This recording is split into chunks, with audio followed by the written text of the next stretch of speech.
Hello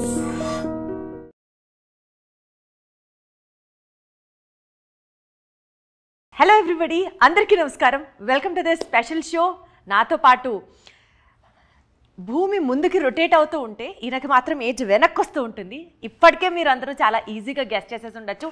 he's none other than మన బ్రహ్మాజీ గారు, one of the dearest అజాత శత్రు ఆఫ్ టాలీవుడ్ అని ఇంట్రడ్యూస్ చేయొచ్చు. సార్ నమస్తే. నమస్తే. ఎందుకు సార్ నవ్వుతున్నారు? చాలా ఎంబ్రాసింగ్ ఫీల్ అవుతున్నాను. ఎందుకు అట్లాగా? ఇదంతా పొగుడుతుంటే అన్ని నిజాలే కదండి, తట్టుకోలేకపోయాను. కానీ నిజంగా I wanted to ask you this అండి. అందరూ చాలా గ్రేస్ఫుల్గా ఏజ్ అవుతుంటే మీరు చాలా గ్రేస్ఫుల్గా రీఏజ్ ఎలా అవుతున్నారు చెప్పరా ప్లీజ్? దిస్ ఇస్ ఈ ఇంటర్వ్యూ 8 ఇంటర్వ్యూలు ఇచ్చుంటాను. 8 ఇంటర్వ్యూలు ఇదే ఫస్ట్ క్వశ్చన్. అంటే ఇది జగమెరిగిన సత్యం కదా, ఎవరికి వాళ్ళు తెలుసుకోవాలి అన్న అందరూ తెలిసిందే, వదిలేండి ఇంకేముంది. ఏం తెలుసు సార్, ఆన్సర్ చెప్పలేదు కదా సార్. అందరికీ తెలిసిందే ఏముంది. మీరు చెప్పండి సార్, నేను తెలుసుకోవాలనుకున్నా, నాకు తెలీదు, మీరు చెప్తే. ఏమై ఉంటుంది మీరు చెప్పండి పోనీ. యూజువల్గా ఈ క్వశ్చన్ అడిగాం అనుకోండి సార్, ఎవరన్నా ఏం చెప్తారో తెలుసా? చాలా కెమెరా ఫ్రెండ్లీగా కంటెంట్మెంట్, సంతోషం, లోపల నుంచి చేసే పని పట్ల ఆనందం, ఇట్లాంటివి కాదు సార్. నిజం చెప్పండి. ఇప్పుడు మీరు చెప్పండి సార్ ఒక ఫుల్ అయిన ఆన్సర్. ఫుల్ అయిన ఆన్సర్ అంటే డైలీ మందు తాగండి, యంగ్గా ఉంటారు. నాన్ వెజ్ తినండి, దొబ్బి తినండి, బాగుంటుంది. డైలీ బిర్యానీ తినండి, మంచి హెల్తీగా ఉంటుంది. కక్క మొక్క రోజు ఉంటే హ్యాపీగా. మంచి తెలుగు సినిమాలు రోజు కూడా చూడండి, రిలీజ్ అయిన ప్రతి సినిమా చూడండి, హ్యాపీగా ఫిట్గా ఆనందంగా ఉంటారు. ఇంతకన్నా కావాల్సిందే ఉంది మనకి. అందులోంచి ఒక 100 అర్థాలు ఎత్తుక్కోవచ్చు అన్నది మాత్రం నాకు అర్థమైంది. ఉన్న స్ట్రైట్గా చెప్పాను, శుభ్రంగా తినండి. సో మినిమం ఒక 3 to 4 hours, ఒక 5 hours అన్న వర్కౌట్ చేస్తారా సార్ మీరు? అంత చేస్తే అలాగే ఇంకా 45 minutes చేస్తాను అంతే. 45 minutes intense activity, 1 hour. Done sir. మీ ఫిట్నెస్ సీక్రెట్ అయితే కొంచెం ఒక 1% అర్థమైంది మీరు ఎంత వ్యంగ్యంగా చెప్పినప్పటికీ కూడా. But still getting on to the movie sir. Bapu, father suicide story. ఈ సినిమాలో కంప్లీట్గా ఒక తెలంగాణ యాక్సెంట్తో you have been presenting your self. Telangana యాక్సెంట్కి సంబంధించి స్పెసిఫిక్గా అంటే ఎక్కడ పెంచాలో ఎక్కడ తగ్గించాలో ఆ యాక్సెంట్లో ఆ స్లాంగ్ బ్యూటీ ఉంటుంది చూసారా, స్పెసిఫిక్గా you have worked on that? లేదు అంటే ఇక్కడే ఉంటున్నాను కదా, తెలంగాణలో ఉంటున్నాం కాబట్టి ఎప్పుడు వినపడుతుంటుంది. అందరితో మాట్లాడుతుంటాం కదా, జనరల్గా తెలంగాణలో ఉంటున్నాం, తెలంగాణ వాళ్ళతో మాట్లాడుతుంటాం కాబట్టి ఆటోమేటిక్గా తెలియకుండా లోపలకి వెళ్ళింది తెలుసు. ఒక విలేజ్ ఇంటీరియర్ అంటే కొంచెం జాగ్రత్తగా విని ప్రాక్టీస్ చేసి చేయడం, జాగ్రత్త తీసుకున్నాం అంతే.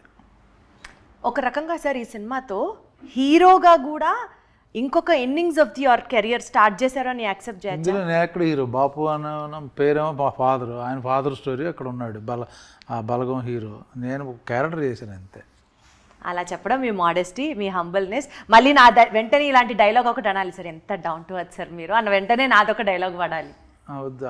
అంత శ్రమ మీకు ఇవ్వను కానీ, బట్ మీరు అంత శ్రమ పడద్దు. జెన్యున్గా అదే నేను మెయిన్ ఇంపార్టెంట్ రోల్ చేశాను కదా, మీకు తెలుస్తుంది కదా. ఇప్పుడు కదా సార్, మాకు మేము సలార్, ఇప్పుడు దేవరా ఎవరు హీరో? ఎవరు sir? Devara cinema suppose, obviously understood, అంతే కదా. సో అలాగా బాపు అంటే బ్రహ్మాజీ గారు హీరో, అండర్స్టూడ్. బాపు అంటే దాని అర్థం ఏంటి? ఫాదర్ అని. ఎవరు father? Brahmaji father. Brahmaji father ఎవరు? ఈయన. ఫాదర్ ఆఫ్ ఎవరు అంటే అప్పుడు బ్రహ్మాజీ అని వెంటనే వస్తుంది కదా. బ్రహ్మాజీ ఫాదర్, కొడుకులు ఉంటారు, కొడుకు ఫాదర్, అలాగే అంతే. ఆయన కొడుకు. సరే sir, your answer. My father story అండి అది, మై ఫాదర్ సూసైడ్ స్టోరీ. సరే sir, you are being very humble, very modest, very down to earth. అసలు మీరు సూపర్ సార్. నేను సూపరే. Okay sir, moving ahead, title చూస్తే బాపు ఫాదర్ సూసైడ్ స్టోరీ, టైటిలే అంత ఇంటెన్సిఫైడ్గా పెట్టినప్పుడు అంటే ఈ సినిమాలో మీ ఫాదర్ మరణానికి మీరు కారణమా? నేను పోతానంటే లేదురా నేనే పోతానంటాడు. సో ఆయన సూసైడ్ చేసుకుంటాడని వెయిటింగ్ మీద చేసుకుంటాడా లేదా, ఎలా చేసుకుంటాడు అన్నది మనకి ఇందులో ఉన్న క్యూరియాసిటీ పాయింట్. సో ఆయన అయితే పంపించడం గ్యారంటీ ఈ సినిమా ద్వారా. ఈ సినిమాలో తెలీదు, అదే సస్పెన్స్. Right sir. సో ఆ సస్పెన్స్ని మెయింటైన్ చేద్దాం, బికాజ్ సినిమా చూసిన తర్వాత ఎక్స్పీరియన్స్ చేసే పాయింట్స్ని ఎక్కువ ఇబ్బంది పెట్టదాల్చుకోవట్లేదు మిమ్మల్ని కూడా. But other than this movie sir, జనరల్గా కూడా నేను నా ఇంట్రొడక్షన్లో చెప్పినట్లుగా బ్రహ్మాజీ అని అంటే అందరితో మంచిగా ఉండి ఒక స్టార్, ఒక అజాత శత్రువు అన్న ఒక ఇంప్రెషన్ డెఫినెట్లీ మీరు అది ఒక ట్యాగ్లైన్ లాగా ఫాలో చేస్తున్నారు. అలా క్రియేట్ చేశా. కాదంటారా? అవును కదా సార్, మీరు అలా క్రియేట్ చేశారు అని అంటే నాకే మీరు అది ఓహో మీరు అలా అనుకుంటే అనుకోండి అన్నట్టు అనిపించింది. మీరు అలా చెప్తున్నారు, చెప్పండి. సో నా పాయింట్ ఏంటంటే అంటే నాన్ కాంట్రవర్షియల్ పర్సన్గా బ్రహ్మాజీ ఉన్నప్పుడు కొంత పొలిటికల్ హీట్ని ఒక పాయింట్ ఆఫ్ టైంలో మీరు ఎదుర్కొన్నారు. అది ఇంటెన్షనల్లా యాక్సిడెంటల్లా అన్నది పక్కన పెడితే ఆ సిచ్యువేషన్కి సంబంధించిన ఒక వివరణ మిమ్మల్ని అడిగితే ఏం చెప్తారు? ఇది యాక్సిడెంటా లేకపోతే ఇంటెన్షనా ఏంటో అసలు what does that incident tell about? మీరు ఏ రకంగా ఇన్వాల్వ్ అయి ఉన్నారు? పొలిటికల్ హీట్ నాకు అసలు పాలిటిక్స్కి నాకు సంబంధం లేదు. అప్పుడప్పుడు జరిగేదాన్ని నేను కొంచెం ఖండించడం కానీ లేకపోతే రియాక్ట్ అవ్వడం కానీ చేస్తుంటా, అంతే తప్పించేది. ఇప్పుడు అది కూడా వద్దని మానేసుకున్నాను, ఇంకా వేస్ట్ అని. ఎక్స్ప్రెస్ చేయడం కూడా అనవసరం వేస్ట్. అంటే ఎందుకు సార్ అంత ఆ పొల్యూట్ అయిపోయారు జనాలు అందరూ. Before it was very nice, fun loving, మంచి ఫ్యాన్స్, వాళ్ళ ఇంటరాక్షన్ ఉండేది. ఒక 5 years బ్యాక్ ఇప్పుడు బాగుండేది నీట్గా అంతా. ఇప్పుడు everything motivation is different. Okay, whatever paid whatever this thing he's come. ఆ జాబ్ ఇప్పుడు సోషల్ మీడియా జాబ్స్ వచ్చినాయి. సో ఎవడనే ఉన్నా అంటే వాడి మీద రాయడం అనేది ఒక ప్రొఫెషన్ తయారైంది. అందుకని వాళ్ళతో ఎందుకు మనకు పెంట, దూరంగా ఉందాం. అదర్వైజ్ కూడా మీరు ఇందాక అన్నట్లు సొసైటీలో జరిగిన ఇష్యూస్కి సంబంధించి ఒక వాయిస్గా you wanted to speak it out or దాన్ని ఖండించడము, అప్రిషియేట్ చేయడము వాజ్ బ్రహ్మాజీ. బట్ ఇప్పుడు అక్కడ అట్మాస్ఫియర్ పొల్యూట్ అయింది కాబట్టి యూ సేయింగ్ మీరు అది స్టాప్ చేశారు అని అంటున్నారు. చేద్దామని ఇంకా చేయలేదు అయితే? అదే చేసే ఆలోచన ఉంది, చేసినట్టే. సో మరి ఇప్పుడు మీ ఎక్స్ప్రెషన్ని బయటికి రావాలి అని అంటే మీరు చెప్పనంటున్నారు, మీరు ఎక్స్ప్రెస్ చేయనంటున్నారు. వేస్ట్. మనం చెప్పడం వల్ల అరవడం వల్ల ఏం జరగదు. ఏదన్నా ఒక సిచ్యువేషన్ని మీరు దాన్ని హ్యాండిల్ చేయడం వల్ల లేకపోతే మీ వాయిస్ బయటికి రావడం వల్ల ఎవరికన్నా న్యాయం జరిగినట్లు కానీ సమాజంలో మార్పు వచ్చినట్లు ఏం రాదు, ఉత్తిదే. మనుషులు మారరు, వేస్ట్ అండి. యాక్చువల్గా ఎవరి పని చాలా హర్ట్ అయినట్లు అర్థం అవుతుంది సార్. హర్ట్ కాదు, వాళ్ళ పెంపకం బాగాలేదు చాలామంది. సో వాళ్ళు ఏం మాట్లాడుతున్నారో వాళ్ళకి తెలియదు, ఏం రాస్తున్నారో వాళ్ళకి తెలియదు. సో సెన్సిబుల్గా ఉన్నవాళ్ళతో మనం ఇంటరాక్ట్ చేయడం బెటర్. కామన్ సెన్స్ ఉన్నవాళ్ళు, వెల్ బ్రాటప్, మంచి ఫ్యామిలీ బ్యాక్గ్రౌండ్ ఉన్నవాడు ఎలా మాట్లాడతాడు, చదువుకున్నవాడు ఎలా మాట్లాడతాడు, అప్పుడు వేరు, వాళ్ళకి ఆన్సర్ చెప్పచ్చు. చదువు ఉండదు, సంజయం ఉండదు, పెంపకం ఉండదు, వాళ్ళు కూడా మనతో ఇంటరాక్షన్ బికాజ్ యాక్సెస్ ఉంది కాబట్టి కదా. 2 మాటలు నేను ఈయన తిడుతున్నానన్నా. కానీ సార్ ఒక మీడియాలో ఉన్న ఒక సెలబ్రిటీ లైఫ్ అంటే ఎప్పుడు ఒక అద్దాల మేడలో ఉన్నట్టే ఉంటుంది. రాళ్ళు పడచ్చు, పూలు పడచ్చు కదా. నాకెందుకులే అనుకునే వాళ్ళు అనుకుంటారు, పూలే బెటర్, రాళ్ళు ఎందుకు. But this is my duty అని ఫీల్ అయినప్పుడు వి యూజువల్లీ ఎక్స్ప్రెస్ అవుట్. అవునవును, వాళ్ళు అనుకునే వాళ్ళకి భయపడడం కాదులేండి. అది ఏమంటే కొందరు చూస్తే అసహ్యం ఉంది తప్పించి భయపడడం కాదు. మేబీ ఫైట్ నేను పలానా దానికి ఇష్యూ మీద రియాక్ట్ అయితే చాలామంది హెల్ప్ అవుద్దంటే ఐఎమ్ రెడీ ఎనీ టైం. ఎవరికో భయపడి కాదు. బట్ అదర్వైజ్ ఆల్సో మీరు అన్నట్లు ఆ సెన్సిబుల్గా మీరు మాట్లాడే మాటలు కానీ మీరు రియాక్ట్ అయ్యే అంశాలు కానీ ఓవరాల్గా జనరల్గా మాట్లాడితే కూడా you have that tinge of social responsibility అనిపిస్తుంది. So you have to vent it out కదా, you have to stand for people కదా అన్నది ఉంది ఒక పాయింట్. అవును, యాక్చువల్గా నిజమే మీరు చెప్పింది.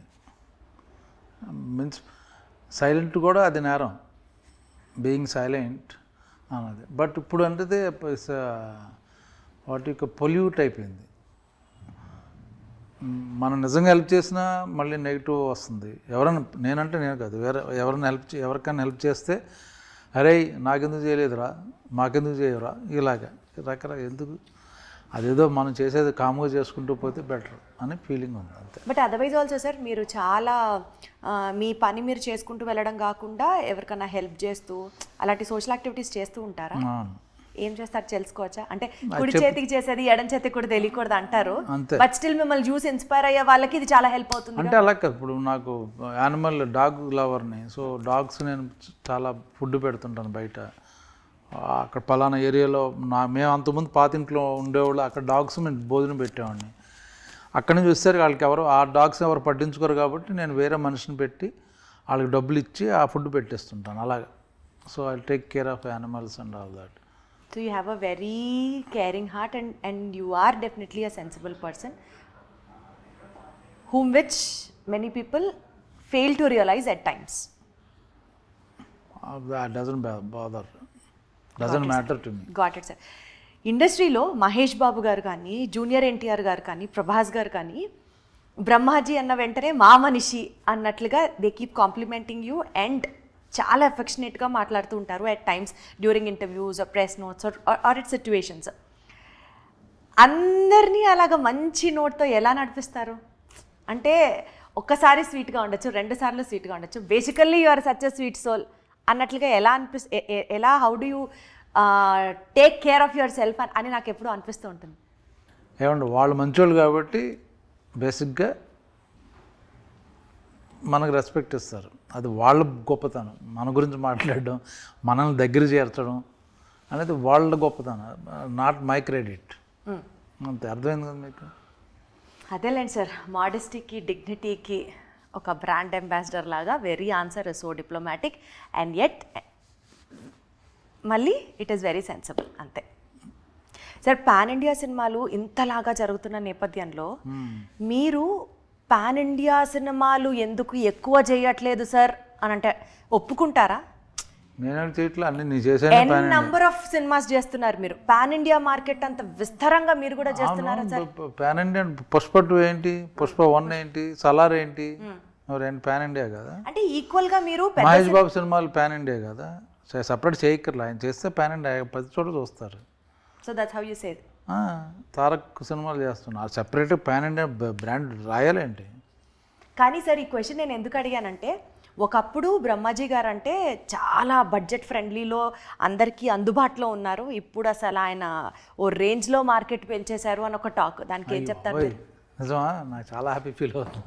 సంయుక్త మీనన్ గారు ఒక ట్వీట్ చేశారు విరూపాక్ష సినిమా టైంలో, ఒక పోస్ట్ చేశారు, ask me a question I will answer అని. అంటే మీరు reverse golden leg, platinum leg of the industry, అసలు ఏం చేసినా సూపర్ సక్సెస్ అది ఇది అని. ఆ టైంలో ఫ్యాన్స్ మిమ్మల్ని కొంచెం ర్యాక్ చేశారు, అంటే అన్న మీరు కూడా సోపేస్తున్నారా హీరోయిన్కి అని. ఆ కాన్వర్సేషన్ గుర్తుందా మీకు?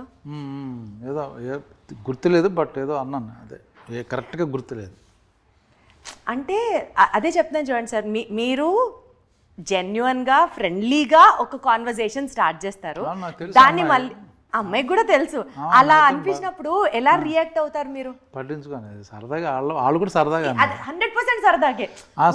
అందుకనే నేను ర్యాక్ చేస్తున్నాను. అవన్నీ rag always I appreciate. You enjoy that. అలా సరదాగా ఉండాలి అంతేగాని ఇప్పుడు ట్విట్టర్లో కానీ సోషల్ మీడియాలో అలా సరదాగా అది ఓకే, ఫైన్.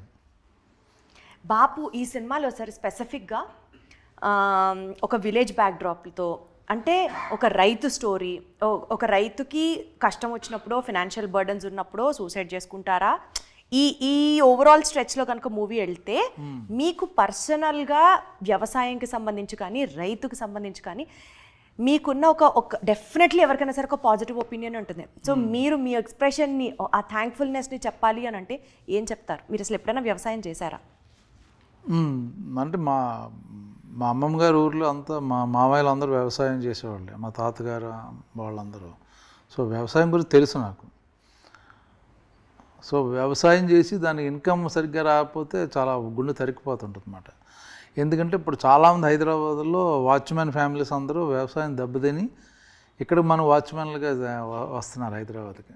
ఆంధ్రాలో 1 ఎకరం కానీ 2 ఎకరాలు ఉండి వాళ్ళు అది సరిగ్గా పండించుకోలేక, అలాగే what ever problems I don't know, వదిలేసి పాపం పిల్లలతో, చిన్నపిల్లలతో మనం కరెక్ట్గా వాచ్మెన్ రూముల్లో ఉంటున్నారు వాళ్ళందరూ. 90% వాళ్ళే రైతులే. అది చూస్తే నాకు గుండె తరికిపోతాం. అక్కడ ఒక respectable 2 acres or 1 acre owner ఇక్కడికి వచ్చి పని చేసుకోవడం, పిల్లలు చదివించడం, అది చాలా బాధగా ఉంటుంది అన్నమాట. అది ఇన్ఫ్యాక్ట్ సార్ ఇంత సెన్సిబుల్గా మీరు ఫీల్ అయినప్పుడు వ్యవసాయానికి సంబంధించి ప్రభుత్వం ఈ మార్పులు అందిస్తే బాగుంటుంది. చేస్తున్నారు చాలా చోట్ల అన్ని గవర్నమెంట్లు దే గివింగ్ లోన్స్ కానీ లేదా పవర్ వాటర్ కానీ చాలా బెటర్ ఇప్పుడు. బట్ సమ్టైమ్స్ కొన్ని తప్పదు.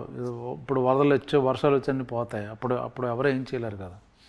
ఈ స్టోరీ ఖచ్చితంగా టైటిల్ని చూస్తే బాపు ఫాదర్ సూసైడ్ స్టోరీ అన్న వెంటనే ఇది ఒక ఎమోషనల్ బ్యాక్డ్రాప్తో నడుస్తున్న సినిమా అని అయితే అనిపిస్తుంది. కాదు, ప్రాబ్లం రియల్గా ఉంటుంది. అక్కడి నుంచి ఏంటన్నది ఇంకా ఫన్ మోడ్లో వెళ్తుంటుంది. అంటే ఒక little dark comedy. It's not a comedy movie. There is a suspense, there is emotion, there is a fun, అలాగ ఉంటుంది. అంటే ఆడియన్స్ పాయింట్ ఆఫ్ వ్యూలో ఈ సినిమా చూసిన తర్వాత ఒక టేక్అవే పాయింట్ ఏముంటుంది సరే సినిమాలో అంటే ఏం చెప్తారు? బ్రహ్మాజీ కొత్త గెటప్. ఈ సినిమాలో మీది కొత్త గెటప్ ఇన్ ద సెన్స్ ఎలా? ఫాదర్ క్యారెక్టర్ ఇప్పుడు చేయలేదు, నేను మిస్ చేశాను. ఇప్పుడు విలేజ్ మంచి పాటలు బాగున్నాయి, డైలాగ్స్ బాగున్నాయి, ఫన్ బాగుంటుంది. మీరు మంచి సినిమా చూసాను ఫీలింగ్ వస్తుంది బయటకు వచ్చేసరికి. ఒక ఫీల్ గుడ్ మూవీ అన్నది ఆడియన్స్ ఫీల్ అవుతారు అని అంటున్నారు. సరే, ఇప్పుడు ఇండస్ట్రీలో యాక్టర్స్ వేరే ఫీల్డ్స్ నుంచి వేరే లాంగ్వేజెస్ నుంచి ఇంపోర్ట్ చేసుకొని ఇక్కడికి తీసుకురావడం, ఇక్కడ వాళ్ళకి ఆపర్చునిటీ చాలా తగ్గుతుంది అంటూ కొంతమంది మాట్లాడడం, దీన్ని ఒక ప్రాబ్లంగా చూస్తే మీరు ఎలా ఫీల్ అవుతారు? ఒక రకంగా చూస్తే టాలెంట్కి there is no language difference, ఎక్కడి నుంచైనా ఎవరైనా సరే వాళ్ళు చేస్తారు. బట్ ఇంకొక సైడ్ ఆఫ్ ద స్టోరీ చూస్తే ఇక్కడ లేదా టాలెంట్, మన వాళ్ళని మనం కదా ఎంకరేజ్ చేయాలి అన్నొక పాయింట్ ఉంటుంది. అది directors producer point of view అండి. దానికి ఎవరు ఇది క్రియేటివ్ ఫీల్డ్ కాబట్టి దర్ నో రిస్ట్రిక్షన్ ఉండకూడదు. కాకపోతే ఏంటంటే ఇప్పుడు సుకుమార్ గారు కొందరు ఉన్నారు డైరెక్టర్లు. సుకుమార్ గారు లేకపోతే ఆయన సినిమాల్లో 90% తెలుగు వాళ్ళు ఉంటారు, లోకల్ ఆర్టిస్ట్, టాలెంటెడ్ యాక్టర్స్. అలాగే కొందరు డైరెక్టర్లు ఉన్నారు. ఈవెన్ రాజమౌళి గారు కూడా ఇప్పుడు మర్యాద రామన్ సినిమా చేశారు. అందులో ఎవరు వేరే వాళ్ళు ఎవరు లేదు, అంతా లోకల్లో వాళ్ళు ఉన్నారు ఆయన చేసిన సినిమాలో కూడా. ఇంకా బిగ్ మూవీస్ తప్పదు. ఇప్పుడు బిగ్ మూవీస్లో కూడా ఈవెన్ చూస్తే ఇప్పుడు బాహుబలిలో ఓన్లీ సత్యరాజ్ గారు తప్పించి నాజర్ 2 క్యారెక్టర్లు, మిగతా అంతా మనవాళ్ళే, పక్కన ఇంపార్టెంట్ తెలుగు వాళ్ళే. సో వాళ్ళు పర్టికులర్గా మనవాళ్ళే ఉండాలి, భాష రావాలని పెట్టుకుంటుంటారు. కొందరు ఏం చేస్తారంటే ఊరినే ఒక క్యారెక్టర్కి తమిళ వాడిని, ఒక క్యారెక్టర్ హిందీ వాడిని, ఇంకొక వాడిని తీసుకొస్తారు. కరెక్ట్ కాదు. నిజంగా అవసరం. ఇప్పుడు పుష్పలో ఫహద్ ఫాజిల్ అంటాడు ఒక అవసరం కాబట్టి తీసుకొచ్చారు. ఇప్పుడు ఫహద్ ఫాజిల్ అంటాడు తెలుగులో అంటే దెర్ ఇస్ నో, అది వేరే విషయం, అలా మాట్లాడకూడదు. బట్ 90% తెలుగు వాళ్ళు ఉన్నారు. సో నేను ఎప్పుడు లోకల్ ఆర్టిస్ట్కి ఇవ్వడం అనేది ఇప్పుడు కరెక్ట్. ఈవెన్ ప్రశాంత్ నీల్ గారు కేజీఎఫ్ చేస్తే అంతా కన్నడ వాళ్ళు ఉన్నారు, బయట వాళ్ళు ఎవరు లేరు. So local audience, I mean లోకల్గా స్టార్స్కి మీరు సపోర్ట్ చేయాలి అన్నదే ఈవెన్ మీ వాయిస్. No doubt. అది అన్లెస్ చాలా పెక్యులర్గా ఇలాంటి బాడీ, ఇలాంటి వాయిస్, ఇలాంటి యాక్టర్ ఇక్కడ దొరకడం అక్కడ ఉన్నాడు అంటే తెచ్చుకోవడం తప్పలేదు, అది నథింగ్ రాంగ్. అలా అని చెప్పి అన్ని క్యారెక్టర్లు రీప్లేస్ చేయడం అనేది అది డైరెక్టర్ నమ్మకం లేదు అతని మీద, అంతే. ప్రతిదాని ఒక స్పెషల్ క్యారెక్టర్కి ఒక్కొక్క చోట నుంచి తెచ్చుకోవచ్చు. ఇప్పుడు మన దగ్గర నుంచి కూడా తీసుకెళ్తారు వాళ్ళు. ఇప్పుడు అందులో ఏం ఫీల్ లేదు. బట్ చిన్న క్యారెక్టర్లు కూడా ఒక మలయాళం, ఒక కన్నడ, ఒక తమిళ్, హిందీ పెట్టేస్తే అది మీనింగ్లెస్. అప్పుడు మనకు తెలుగులో డబ్డ్ సినిమా చూసిన ఫీలింగ్ వస్తుంది, మన సినిమాలో ఉండదు. అది ఎక్కువ శాతం సార్ ఈ విలేజ్ అట్మాస్ఫియర్, నేటివిటీకి దగ్గరగా ఇలాంటి సినిమాలు ఎక్కువ క్లిక్ అవుతున్నాయి అన్నది ఒక ట్రెండ్ నడుస్తుంది. ఇప్పుడు ఓటీటీలో కూడా ఇలాంటి సిరీసే చాలా జనాలు కనెక్ట్ అవుతున్నారు. సో మీరు ఒప్పుకున్న వాటిలో ఈవెన్ దిస్ ఇస్ వన్ పాయింటా? అలా చూడండి, ఇది ఆడుతుంది లేకపోతే అది కదా, ఆ టైంకి మనకు ఇది బాగుంది, స్క్రిప్ట్ కొత్తగా ఉంది కదా అని చూస్తాం అంతే. దాని తర్వాత రిజల్ట్ ఏంటని మనకు తెలియదు కదా. అసలు మీరు ఎప్పుడు రిజల్ట్ గురించి ఆలోచించారు? అది ఎప్పుడో 1 year తర్వాత రిజల్ట్. అది మనకి ఇప్పుడు ఎందుకు? ఇప్పుడు ఒక మంచి ప్రయత్నం చేద్దాం, నచ్చితే చూస్తారు, నచ్చపోయినా మన వర్క్ ఫెయిల్ అవ్వదండి ఎప్పుడు. Good work never, good movie, good work never fails. అది కమర్షియల్గా హిట్ అవ్వలేదు అనుకోండి, ఓటీటీలో చూస్తారు చాలామంది. ఓటీటీలు చూసారే ఇంకో డైరెక్టర్ బిలా ఉన్నాడు బ్రహ్మాజీ, లేకపోతే పలానాడు అబ్బాయి కొత్త కుర్రాడు బాగున్నాడు, కొత్త అమ్మాయి బాగుంది, they get work again. So good work ఎప్పుడు ఫెయిల్ అవ్వదు. మీ అప్కమింగ్ మూవీస్కి సంబంధించి, మీ ఫ్యూచర్ ప్లాన్స్కి సంబంధించి విల్ వైండ్ ఇట్ అవుట్. నా ఫ్యూచర్ అంటే నాకు తెలియదు, బట్ ఇప్పుడు షూటింగ్లు జరుగుతున్నాయండి అన్ని సినిమాలు. అదే సార్ ఏం జరుగుతుంది? చిరంజీవి గారి సినిమా అయిపోయింది విశ్వంబర, మళ్ళీ యూవి క్రియేషన్ సర్వానంద్ షూటింగ్ జరుగుతుంది. ఒకటి మారుతి గారి ప్రొడక్షన్లో ఒక సినిమా అయిపోయింది. శ్రీ విష్ణు గారి సినిమాలు 2 చేస్తున్నాను. ఇంకా అలాగా ఉన్నాయండి, లైనప్ సినిమాలు ఉన్నాయి. సరే sir, as usual evergreen ఫిల్మ్స్తో అండ్ ఆల్సో ఎవర్ గ్రీన్ ఇదే ఛామ్తో మెయింటైన్ చేస్తూ సక్సెస్ఫుల్గా హ్యాపీగా ఉండాలని మనస్ఫూర్తిగా కోరుకుంటూ wishing you all the very best for your cinema success sir. Thank you so much. Thank you అండి, థ్యాంక్ యూ.